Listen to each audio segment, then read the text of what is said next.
Čau visiem! Šodien galdā mums ir Jim Beam, bet tas nav parasts Jim Beam, tas ir Jim Beam Black, 7 years old. Izskatās eleganti. Izskatās tā, it kā tu būtu paņēmis tādu premium segmenta burbonu. Lai gan cenas ziņā šis ir diezgan budžeta dzēriens, un tomēr kvalitātes ziņā neatpaliek arī no dārgākiem zīmoliem. Katram, kurš ir garšojis savā mūžā burbonu, Jim Beam ir pazīstams. Kā tad bez tā, Jim Beam ar kolu vai Jim Beam tīrā veidā uz ledus un tam līdzīgi, bet katrs no jums zina, kas ir Jim Beam. Ja ir dzēris viskiju, burbonu. Jim Beam noteikti ir Amerikas viskiju vēstures daļa, sevišķi Kentucky štata, jo to jau sanāk 7 paudzēs pārvalda Beamu ģimene.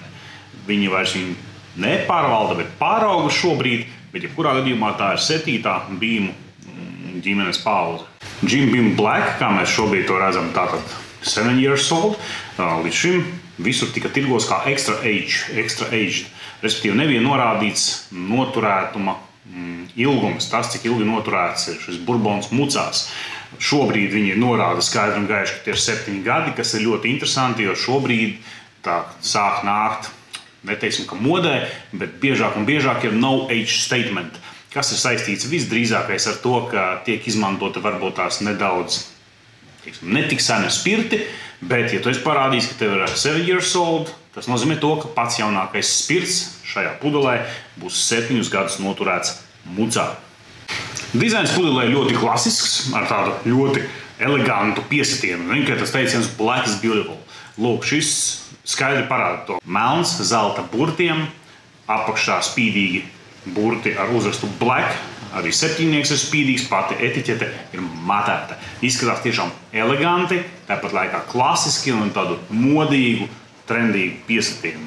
Neesmu vēl šo pudeli taisījis vaļā, bet pēc skata viss šķiet tāds ļoti kvalitatīvs, ļoti nostrādāts. Un tiešām tu jūti, ka viņi ir centušies radīt šo premium sajūtu. Paskatoties uz pudeli, tad, kad ieraugi šo vecumu norādi, tad tu aizdomājies, ka tur tiešām varētu būt kaut kas labs.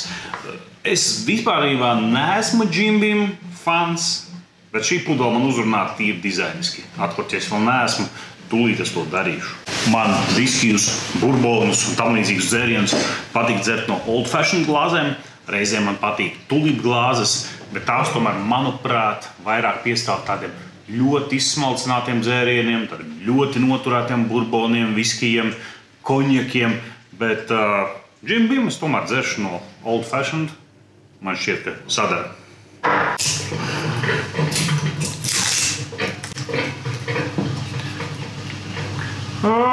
Parasts plasmasas skrūvējamais korķis. Nekāda iebilduma par to nav, bet arī nekā īpaša. Šeit ir 45 grādi. Attiecīgi teorijā garšām būtu jāatverās daudz vairāk un daudz spēcīgāk.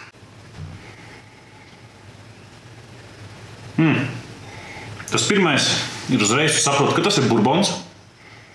Tev ir karamele, tev ir vaniļa, tev ir ozols, bet šeit kaut kas nāk arī klāt jauns. Viņai ir aromāts kaut kas līdzīgs. Es tev nesaukšu, kādā viskijā es to esmu jutis, bet tie ir rieksti. Varētu pat teikt, ka kaut kas uz mandeļu pusi. Principā šeit ir rieksti. Klasiski tātad karamele, ozols, vaniļa, jā, un nedaudz rieksti. Mēģināsim, kas mums ir uz garšu.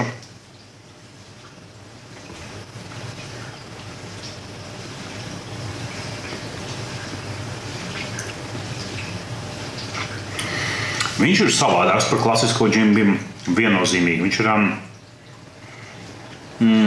ļoti vaniļains. Krietni izteiktāka vaniļas garša kā klasiskajā Jim Beam viennozīmīgi. Saldens, es teiktu, salda vaniļa, tas būtu pareizs raksturojums. Un ļoti maiga koksnes garša. Lai gan citi saka, ka viņā esot arī dūma, ka kaut kāda, teiksim, no pītet, ja, kas ir kūdra, es viņu nejūtu šeit vispār. Tā kā man šķiet tāds samērā maigs burbons. Ikdienas lietošanai noteikti ne, jo, kā mēs zinām, alkohols jālieto ar mēru, bet labs burbons par šo savu cenu.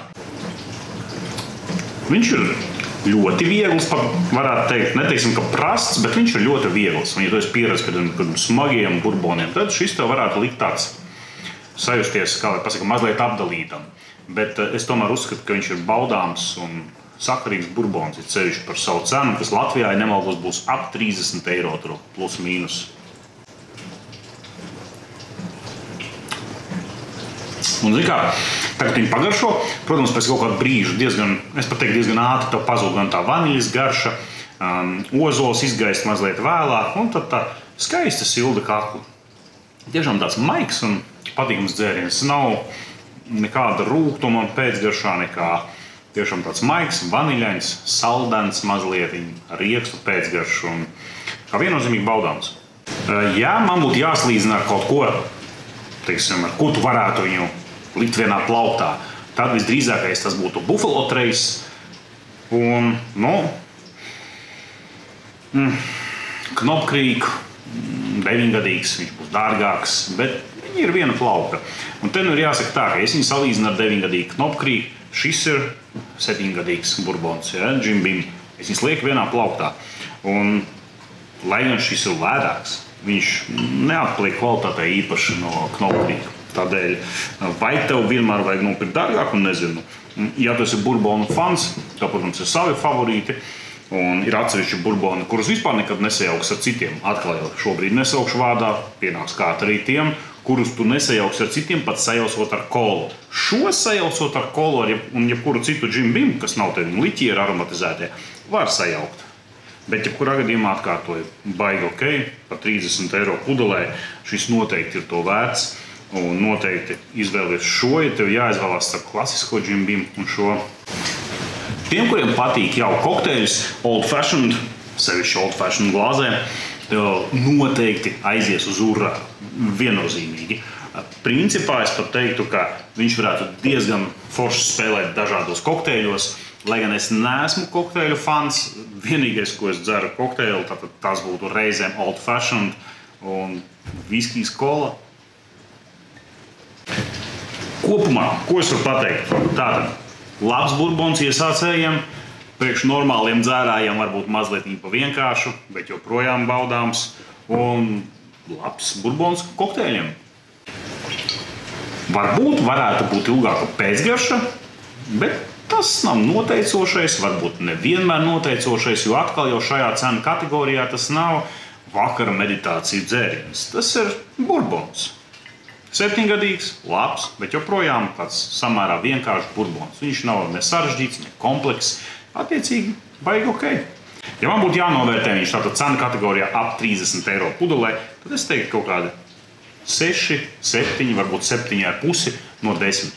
Un principā tā kā pagaidām to viņa neizpircis, bet tad, kad nopirks un nogaršos, noteikti atstāj komentārā, ko tu par viņu domā. Par šo viskiju, par šo burbonu, 7-gadīgu Jim Beam Black. Līdz tam vienkārši pastāstam, kā tu domā. Vai 7-nieks domā ir tikai marketinga triks, jeb norāda uz to, ka latiņa ir kļuvusi augstāka. Pagaidām priekā.